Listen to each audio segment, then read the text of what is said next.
Hi, Carol here, and a very warm welcome to my craft room today.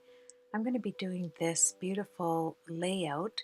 It's not going to be a canvas, but a layout, and I'm going to make it available to the fourth winner of my 3000 subby giveaway if they want to get a layout instead of a canvas. And I was just in my craft room, and I used to do a lot of layouts back in the day, and I was moved to do this one by the products that are in my craft room. Here's my Cosmic Shimmer in pink, and it's a Winnie and Walter stencil I'll be using soon, and I'm going to fold up the edge of this brown cardstock. I got this in a haul. It was a clearance item. Must I say any more about Blue Fern products? They are incredible.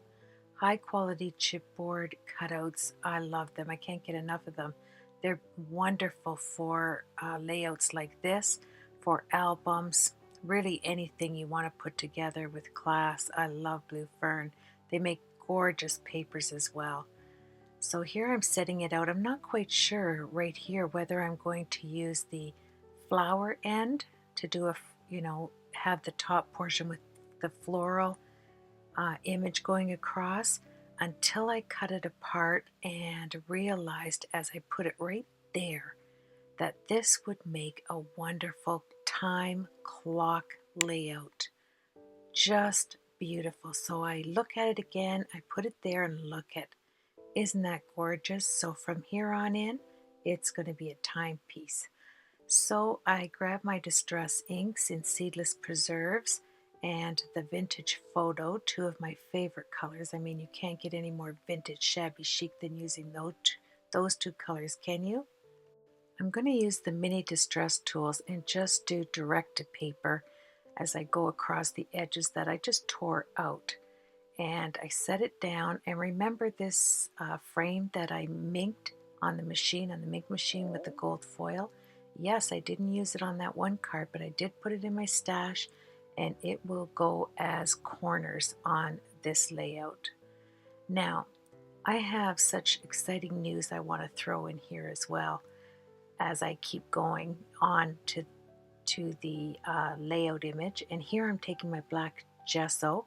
I love using black gesso, and I use it on just some typing paper, and I take it off, and then I get out some more. I get out my wooden embellies there and pick out a fence, and I didn't use these wooden hangers, but I did take them out.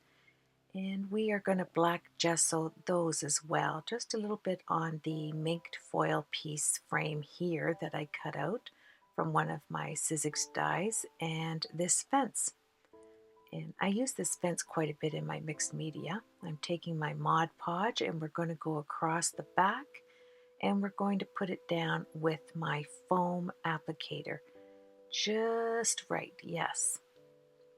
And then I'm going to make sure that the Mod Podge seals the edges, go around there, and it pretty well will stick for life after we do this, because I applied a good portion of Mod Podge on the back. Now, after that dried, I took my Winnie and Walter stencil and my Cosmic Pink Shimmer, and I'm going over it with this metal applicator that I bought at Tupelo's. Tupelo Design back, I'd say over a year ago, and love this applicator. Look at it. It just presses it out with ease, picks up all the extra, and it's absolutely amazing. Now, I took my 6x6 paper pack because I'm going to do rather a vintage shabby chic look on this. And this is from my Vintage Autumn Basic 6x6 pad. And it had the clocks on there, and it just came together. I'm using my Diezine tag dies from CC Designs, and we are going to cut some tags out of this. Love using the stitch tag dies. They look beautiful. The stitching comes out, and once you vintage photo the edges, or I use my Seedless Preserves, they look absolutely beautiful. I'm going to die cut from each 6x6 paper pack so that I can either use the one side, or I can turn it over and use the opposite side, because both of them are just as beautiful. So I cut this piece down to size, and I'm using my glue gun. As you can see, this will not come back up.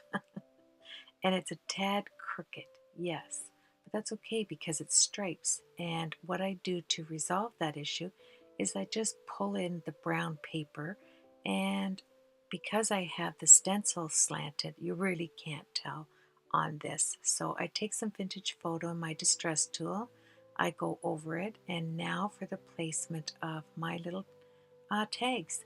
They are so cute, and actually they're banners. Yes, Carol, really, tags. I don't know where I got that from.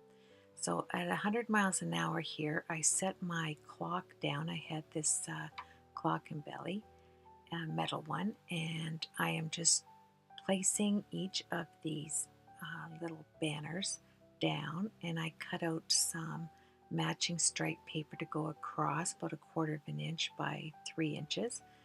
And now I am just going around to see how many pieces of paper placement I need. I glue gunned down that curled corner so it wouldn't move there. And I matched it with the flowers that are in the corners of this paper, the colors. Here's another little section. And I use the hot glue gun on all the paper that's going down.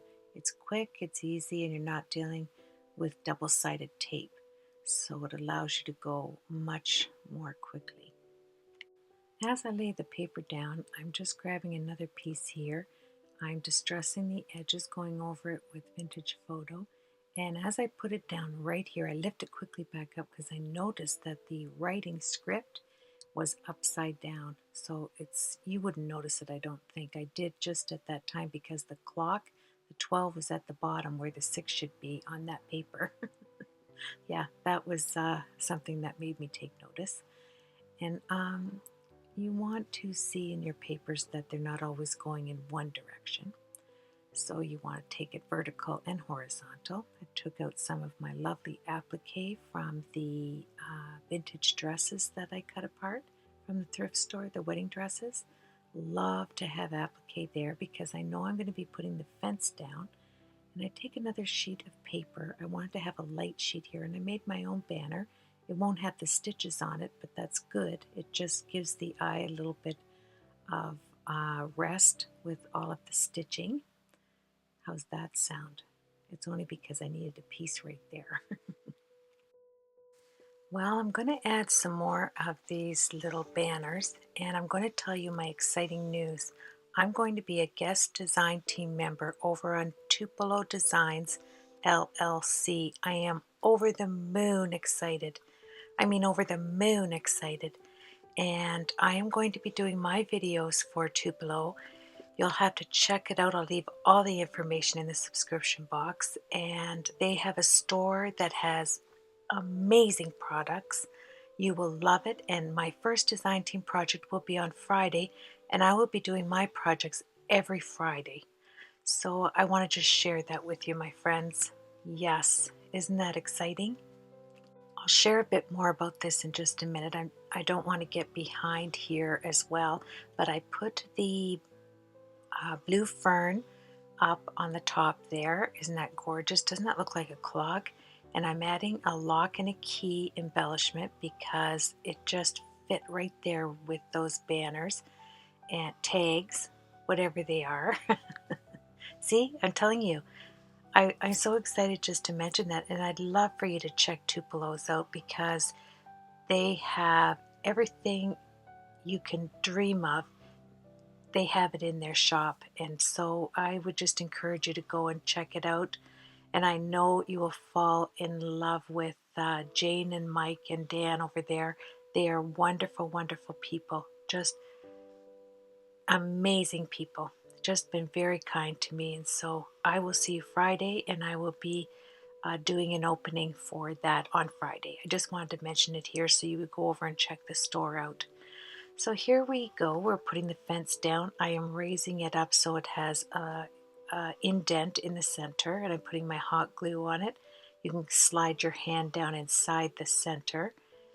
And now I'm going to put my pieces parts back. So while I'm doing that, there it is, Circle Flourish by Blue Fern. I should receive my design team project package in the mail, and then I will do a video on that when I get it. And then on Friday, yes, I'll see you then on Friday. So here's my mixed media storage trunks. You know I keep everything in trunks, and my little mixed media bellies are in this smaller leather trunk. I have two of them, a huge one and that one. Yeah, I was just kind of teasing you with that, but that's where I keep all my mixed media stuff, are in trunks. It's all organized inside there, so it's easy for me to find. Now, here's a little bird that I got for 50 cents. Yes, we all see these. And I put some distress stain on it. It helps take all that glitter off. By the time I was finished this project, there wasn't any glitter left on this bird. Trust me, I handled it so much. I'm putting vintage photo, but I am going to use my distress stain sprays and my Lindy Stamp Gang sprays. Love those sprays. Beautiful, beautiful sprays. Now, if you look right here, I'm putting the clock pieces in with the gold brad. I'm cutting the brad pieces off. I'm going to glue gun it down to the center, but I needed a big brad because I wanted to raise it up from the paper so it wasn't resting on the stencil glitter there. See how I slid my nail under there? It is raised up, and then I'm going to put my little bird, whatever that is, chickadee, or has peacock feathers in the back. Yeah, I can see a little bit of glitter there. Okay, I take that back. There is some glitter there. But once I get spraying on it, it does take it down. Now I wanted this to make it look like a nest. So, of course, burlap and my spatula so I don't burn my fingers off. And I set it behind there, so and pressed it down with my vintage photo applicator. And now I'm taking an extra long Q-tip. You know those long Q-tips? Well, I use it for small winding of my wire flowers.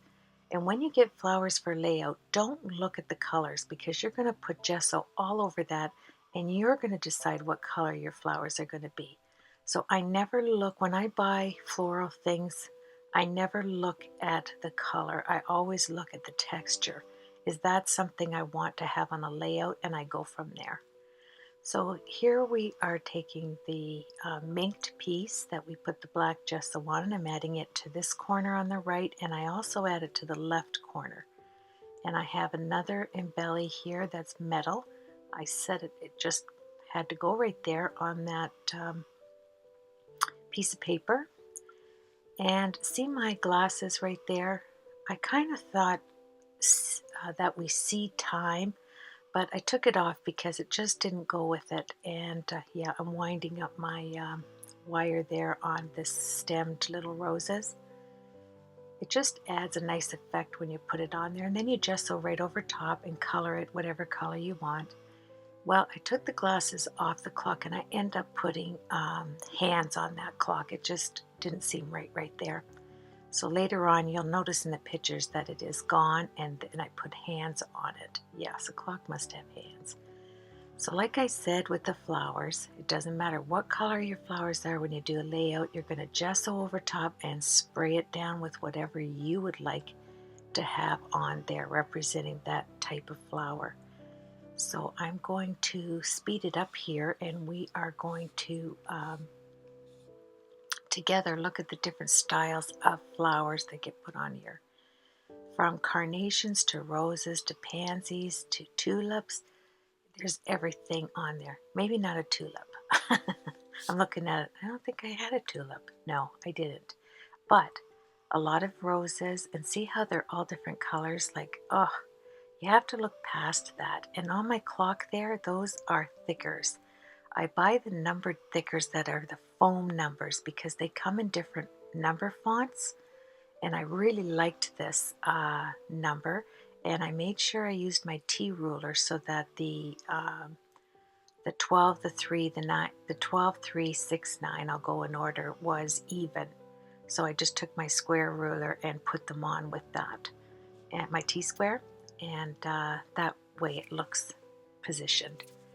Now I am working on more flowers and filler and leaves. Layouts to me are all about texture, even the flowers, like the sizes, and yeah, there's my bumpers. These, you don't have to have these because you can make these round circles with your glue gun and your hot glue, and it looks perfect on there as well, but I had them, so I'm just adding them to add some texture and dimension here on this layout. And I just position them in different places. And I put that Cherish metal piece under the right black flower up there. I don't think you were able to see that, but it says Cherish on it. And now I'm just putting some more of that roll of burlap. I just cut a little piece off and slid it underneath for different texture, because you have paper, flowers, and all kinds of different textures on there. So I thought the burlap would be nice under a few of the flowers.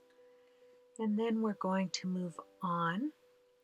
I thought it'd be a nice video to show how to do layouts. I know you can find a lot of them on Pinterest and videos as well, but I thought I would slow it down so you can get an idea. They're quite easy to do, and they're a lot of fun. And it is very creative for your mind to be thinking on different textures, different flowers, positioning, all kinds of neat stuff like that. And it all comes together in the end. It really does. There, I'm just going to show you a close-up on how much texture on those flowers. I keep adding a little bit here and there. And this is a Melissa Francis paper hanger that you just have the clips, and you're able to take it and hang it on your wall, so you don't have to add it to a canvas. It just adds a little bit of vintage shabby chicness to it. I love them. They're already vintaged out, so to speak, and just beautiful.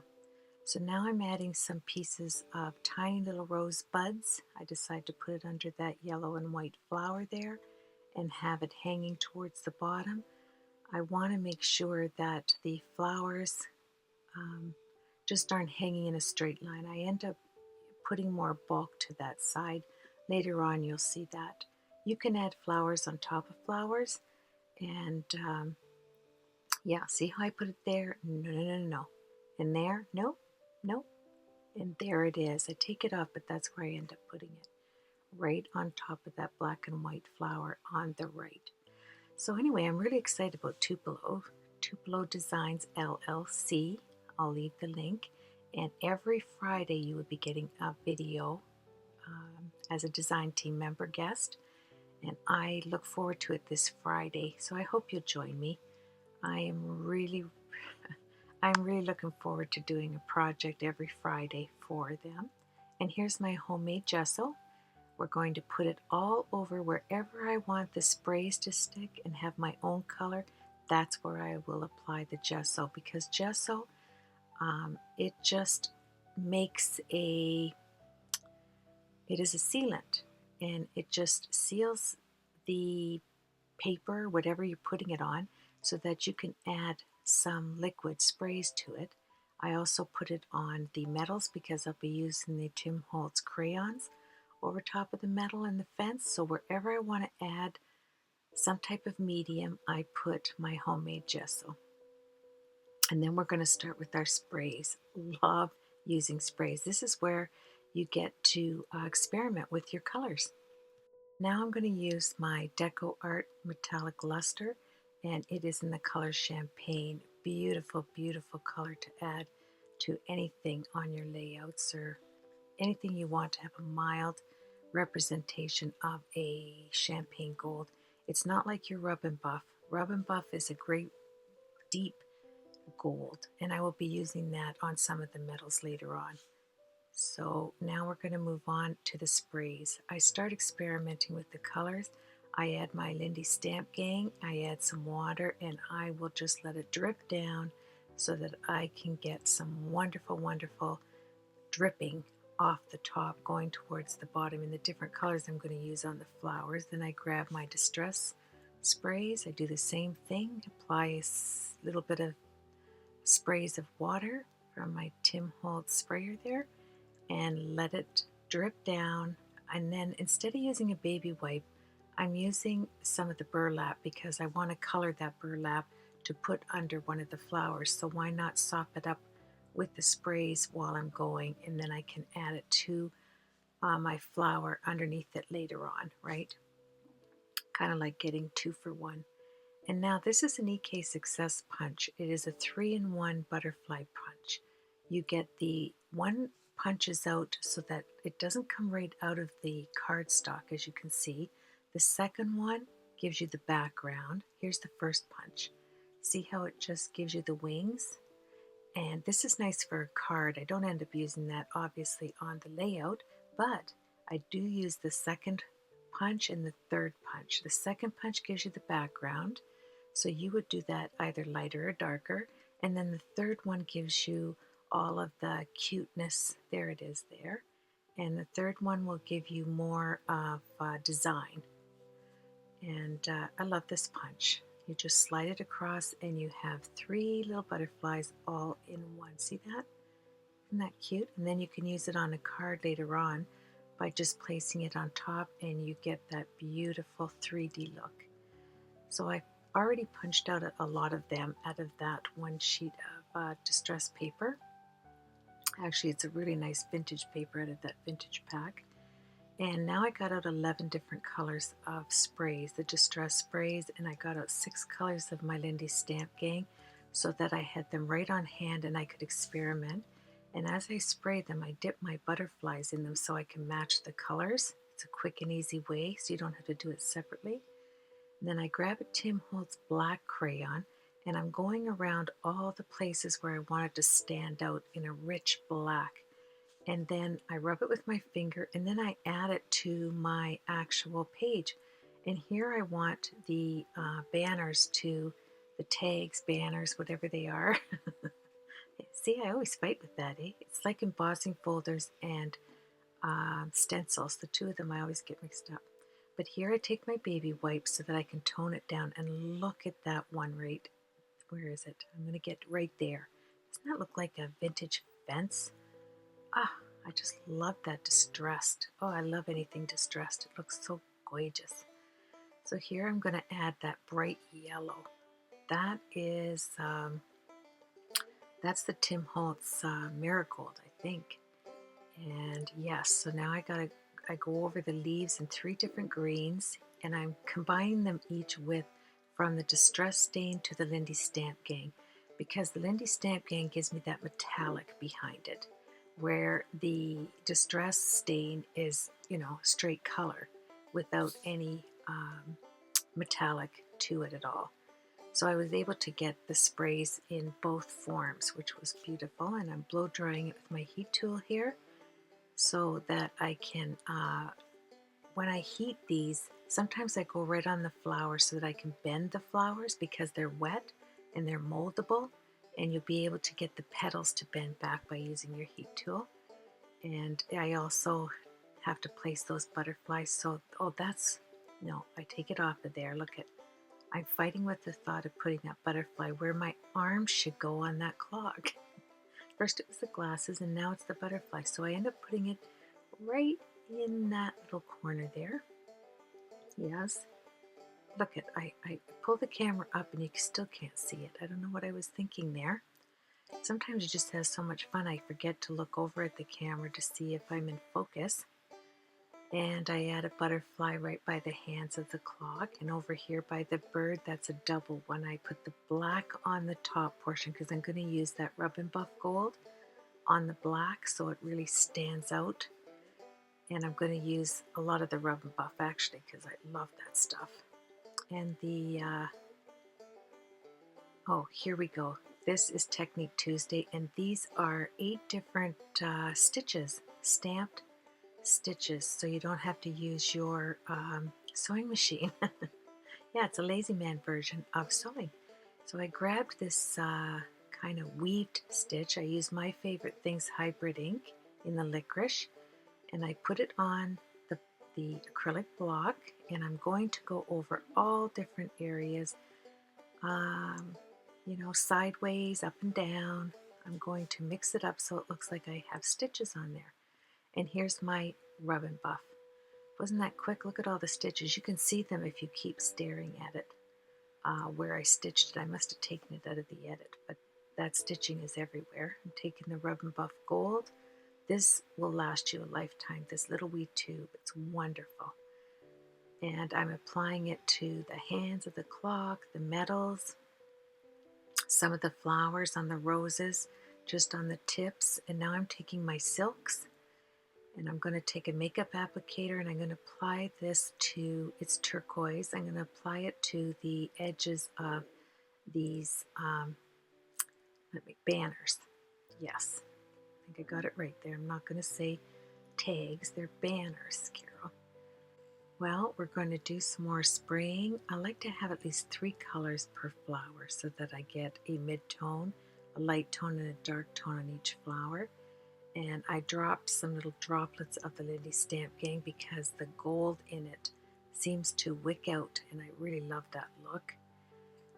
Here I am just showing you close up how everything is looking. I grabbed some more of that spray there in the vintage photo and we're applying it, and really I like to have the sprays out, all of the ones that I'm going to use, whether I use them or not, so I can just grab them at any moment. And look at that. Would you ever know that bird was a light blue with the yellow breast on it? You'd never know that, although it is yellow there, but not that yucky yellow it had before. Now my thickers, this is from the same pack. It is a felt thickers, and I'm using lowercase and uppercase on the TIME for time. I'm running it down the corner there, going vertical. And because the fence is horizontal, I wanted to bring something vertical right beside it. And the TIME, making sure it's somewhat in position. And now I take my distress crayons again, this yellow. Oh, I'm telling you, everything just popped when you add these distress crayons. I love them. I'll probably use them in every mixed media piece. They're just wonderful. And I'm going to keep spraying until I am satisfied. And now we're going to do some crazing. Yeah, some crazy crazing. I'm just going to apply it with the paintbrush on the areas I want to have that extra fine crackle. And I end up adding 2 layers, but I get impatient right here and I add the heat tool, which is fine. It will start to craze and crack. It's hard to get used to saying crazing when you heat set it. So anyway, I'm so glad I got to share my wonderful news of being a guest design team member on TupeloDesignLLC. We'll see you on Friday, and have yourself a blessed week. Leave me some comments. I'd love to hear from you if you like this layout, or if you have any questions, just drop me a line. I answer every single comment. And I enjoyed doing this together with you. And when you look at the pictures, you'll see that I added the hands to the little clock. And I'm quite satisfied with it. I really enjoyed doing this project for you. And thank you for letting me share my news with you. And check out Tupelo Design LLC. Check the store out. You'll love it.